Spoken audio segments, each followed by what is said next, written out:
ನಮಸ್ಕಾರ ಸ್ನೇಹಿತರೆ, ನಾನು ರಾಮ್ಲಿಂಗ್ ಸರ್. ಒಂದೂರಲ್ಲಿ ಒಬ್ಬ ಯುವಕನಿದ್ದ. ಬಾಲ್ಯದಲ್ಲೇ ಆತ ತಂದೆ ತಾಯಿಯನ್ನು ಕಳೆದುಕೊಂಡಿದ್ದ. ಕೂಲಿ ಕೆಲಸ ಮಾಡಿ ಜೀವನ ಸಾಗಿಸುತ್ತಿದ್ದ. ಪ್ರತಿದಿನ ಆತ ತನಗಾಗಿ 4 ಚಪಾತಿಗಳನ್ನು ಮಾಡುತ್ತಿದ್ದ. ಕೂಲಿ ಕೆಲಸಕ್ಕೆ ಹೋಗುವಾಗ 2 ಚಪಾತಿ ತೆಗೆದುಕೊಂಡು ಹೋಗುತ್ತಿದ್ದ. ಮತ್ತೆರಡು ಚಪಾತಿ ರಾತ್ರಿ ಊಟ ಮಾಡಲು ಮನೆಯಲ್ಲಿಟ್ಟು ಹೋಗುತ್ತಿದ್ದ.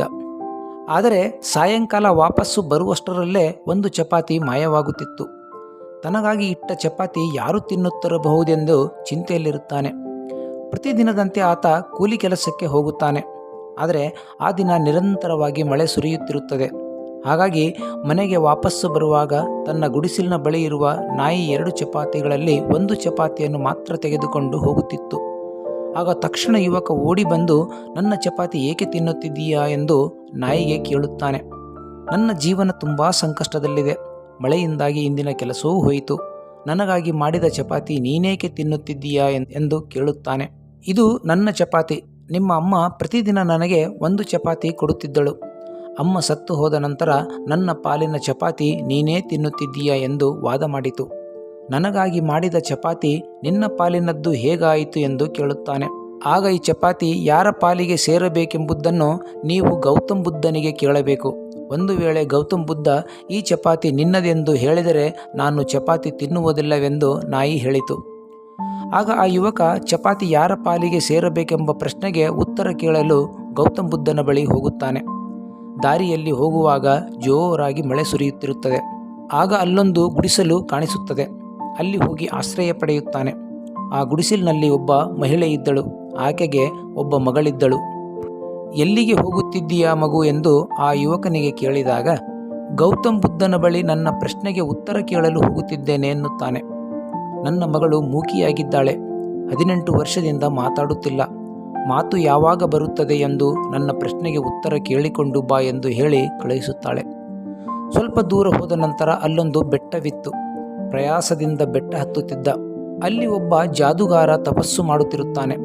ಆಯಾಸದಿಂದ ಬಳಲುತ್ತಿರುವ ಯುವಕನಿಗೆ ಎಲ್ಲಿಗೆ ಹೋಗುತ್ತಿದ್ದೀಯಾ ಎಂದು ಜಾದುಗಾರ ಕೇಳುತ್ತಾನೆ. ಗೌತಮ್ ಬುದ್ಧನ ಬಳಿ ನನ್ನ ಪ್ರಶ್ನೆಗೆ ಉತ್ತರ ಕೇಳಲು ಹೋಗುತ್ತಿದ್ದೇನೆ ಎಂದಾಗ, ನನ್ನದೊಂದು ಪ್ರಶ್ನೆ ಇದೆ. ನಾನು ಸ್ವರ್ಗಕ್ಕೆ ಯಾವಾಗ ಹೋಗುತ್ತೇನೆಂದು ಕೇಳಿಕೊಂಡು ಬಾ ಎಂದು ಹೇಳಿ ತನ್ನ ಬಳಿ ಇರುವ ಜಾದೂ ಚಡಿಯಿಂದ ಯುವಕನಿಗೆ ಬೆಟ್ಟ ಸರಳವಾಗಿ ಹತ್ತುವಂತೆ ಜಾದು ಮಾಡುತ್ತಾನೆ. ಬೆಟ್ಟ ಹತ್ತಿದ ನಂತರ ಅಲ್ಲೊಂದು ನದಿ ಇತ್ತು. ನದಿ ದಂಡೆ ಆಚೆ ಗೌತಮ್ ಬುದ್ಧನ ಕುಟೀರ ಇತ್ತು. ನದಿ ಹೇಗೆ ದಾಟಬೇಕು ಎಂಬ ಚಿಂತೆಯಲ್ಲಿರುವ ಯುವಕನಿಗೆ ಒಂದು ಆಮೆ ಕಾಣಿಸುತ್ತದೆ. ನನಗೆ ನದಿ ದಾಟಲು ಸಹಾಯ ಮಾಡುತ್ತೀಯಾ ಎಂದು ಕೇಳುತ್ತಾನೆ. ಆಗ ಯುವಕನಿಗೆ ಆಮೆ ನದಿ ದಾಟಿಸಲು ಸಹಾಯ ಮಾಡುತ್ತದೆ. ಎಲ್ಲಿಗೆ ಹೋಗುತ್ತಿದ್ದೀಯಾ ಎಂದು ಕೇಳಿದಾಗ ಗೌತಮ್ ಬುದ್ಧನ ಬಳಿ ನನ್ನ ಪ್ರಶ್ನೆಗೆ ಉತ್ತರ ಕೇಳಲು ಹೋಗುತ್ತಿದ್ದೇನೆ ಎಂದು ಆಮೆಗೆ ಹೇಳಿದನು.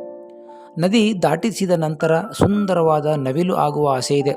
ನಾನು ಯಾವಾಗ ನವಿಲು ಆಗುತ್ತೇನೆಂದು ನನ್ನ ಪ್ರಶ್ನೆಗೆ ಉತ್ತರ ಕೇಳಿಕೊಂಡು ಬಾ ಎಂದು ಯುವಕನಿಗೆ ಆಮೆ ಹೇಳಿ ಕಳಿಸಿತು. ನದಿ ದಾಟಿದ ನಂತರ ಯುವಕ ಗೌತಮ್ ಬುದ್ಧನಿಗೆ ನಮಸ್ಕಾರ ಮಾಡಿ ಕುಳಿತುಕೊಳ್ಳುತ್ತಾನೆ. ಅಲ್ಲಿ ಸಾಕಷ್ಟು ಜನ ಅನುಯಾಯಿಗಳು ಕುಳಿತಿರುತ್ತಾರೆ.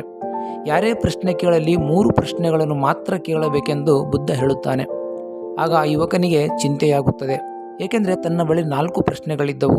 ತನ್ನ ಚಪಾತಿ ಯಾರ ಪಾಲಿಗೆ ಸೇರಬೇಕು ಎಂಬ ಪ್ರಶ್ನೆಯೊಂದಿಗೆ ಮಹಿಳೆಯ ಮಗಳಿಗೆ ಯಾವಾಗ ಮಾತು ಬರುತ್ತದೆ, ಜಾದುಗಾರ ಸ್ವರ್ಗಕ್ಕೆ ಯಾವಾಗ ಹೋಗುತ್ತಾನೆ, ಹಾಗೂ ಆಮೆ ನವಿಲು ಯಾವಾಗ ಆಗುತ್ತದೆ ಎಂಬ 4 ಪ್ರಶ್ನೆಗಳಿರುತ್ತವೆ.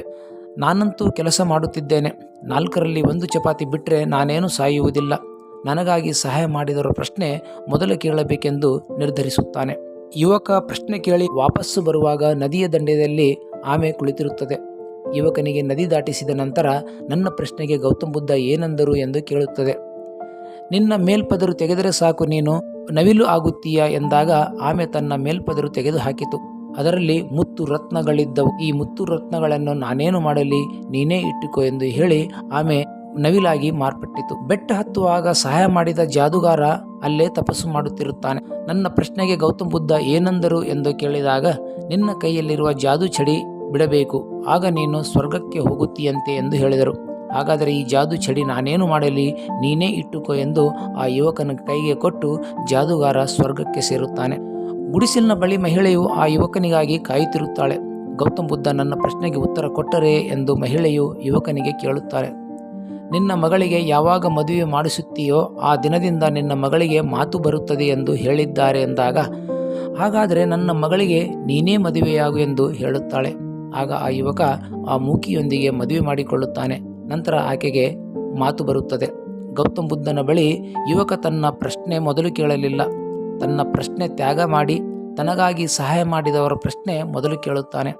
ತಾನು ತ್ಯಾಗ ಮಾಡಿದ್ದರಿಂದಲೇ ಯುವಕನಿಗೆ ಮುತ್ತು ರತ್ನಗಳು, ಜಾದೂ ಚಡಿ ಹಾಗೂ ಯುವತಿಯೊಂದಿಗೆ ಮದುವೆಯಾಗುವ ಅದೃಷ್ಟ ಒಲಿದು ಬಂತು. ತನ್ನ ತಾಯಿ ಪ್ರತಿದಿನ ನಾಯಿಗೆ ಹಾಕುತ್ತಿದ್ದ ಊಟದ ಫಲ ಹಾಗೂ ತನ್ನ ಸ್ವಾರ್ಥವನ್ನು ತ್ಯಾಗ ಮಾಡಿ ತನಗೆ ಸಹಾಯ ಮಾಡಿದವರ ಪ್ರಶ್ನೆ ಕೇಳಿದ ಫಲದಿಂದ ಆತನ ಅದೃಷ್ಟ ಖುಲಾಯಿಸಿತು. ಈ ಕತೆ ನಿಮಗೆ ಇಷ್ಟವಾಗಿದೆ ಎಂದು ಭಾವಿಸಿದ್ದೇನೆ. ಇನ್ನೇಕೆ ತಡ, ಲೈಕ್ ಮಾಡಿ, ಕಮೆಂಟ್ ಮಾಡಿ, ಸಬ್ಸ್ಕ್ರೈಬ್ ಮಾಡಿ, ಶೇರ್ ಮಾಡಿ.